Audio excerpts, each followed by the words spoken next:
Il est vrai, je ne le répéterai jamais assez, que notre pays, la RDC, est engagé sur un front dans le cadre de la lutte contre le blanchiment des capitaux, le financement du terrorisme, la prolifération d'armes à destruction massive. Et cette lutte devra se faire avec vous, avec votre accompagnement, même pas accompagnement d'ailleurs, avec votre implication totale, chacun dans son domaine bien précis. Je voudrais encourager tout le monde pour qu'au diapason, c'est-à-dire dans une bonne mixture, nous puissions y trouver chacun son compte.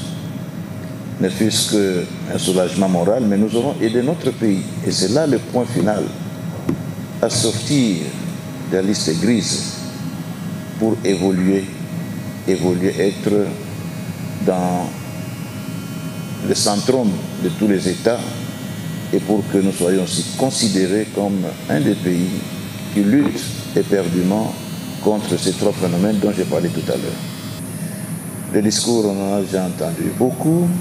Il n'est pas le temps de faire encore discours. Je voudrais inviter tout le monde à se mettre à la tâche, à user de ces connaissances acquises pour que les rendements soient appréciés par nous lorsque vos rapports nous parviendront.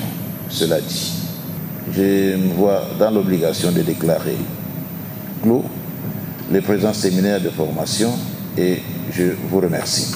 Dans le cadre d'une préparation stratégique aux assemblées annuelles d'octobre prochain, Albert Zefak, directeur des opérations de la Banque mondiale pour l'Angola, le Burundi, Sao Tomé et Principe et la RDC, s'est entretenu avec le ministre des Finances de Fambali Kundeli Botai à Kinshasa.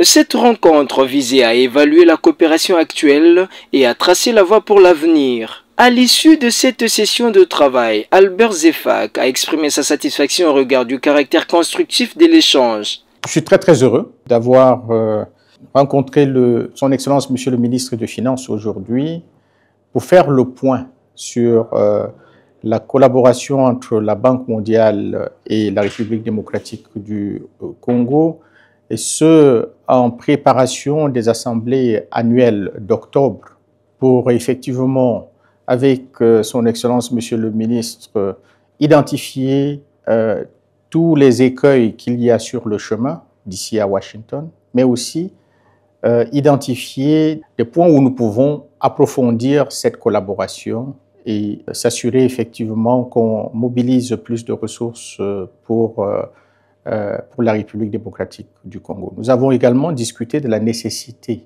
d'accélérer la mise en œuvre des réformes. Vous savez, dans le cadre de l'appui budgétaire d'1 milliard de dollars en 2 tranches que la Banque mondiale met à la disposition, nous devons redoubler d'efforts pour pouvoir accélérer la mise en œuvre de ces réformes et nous préparer effectivement à engranger davantage de ressources pour la République démocratique du Congo. Selon lui, ces réformes actuellement en cours d'exécution sont déterminantes pour la compétitivité de l'économie congolaise. La position de la Banque mondiale, c'est que nous avons mis en place une matrice de réformes extrêmement ambitieuse qui inclut des réformes telles que la déclaration des biens des agents du secteur public, la réforme des entreprises du secteur public, la performance financière de la SNEL, l'amélioration du climat des affaires, toutes ces réformes qui sont actuellement en train d'être mises en œuvre, qui seront déterminantes pour la compétitivité de l'économie congolaise et déterminantes pour la mobilisation de ressources absolument nécessaires à la réalisation des projets structurants comme INGA et comme le Lobito Corridor. Cette rencontre réaffirme le partenariat solide entre la Banque mondiale et la RDC,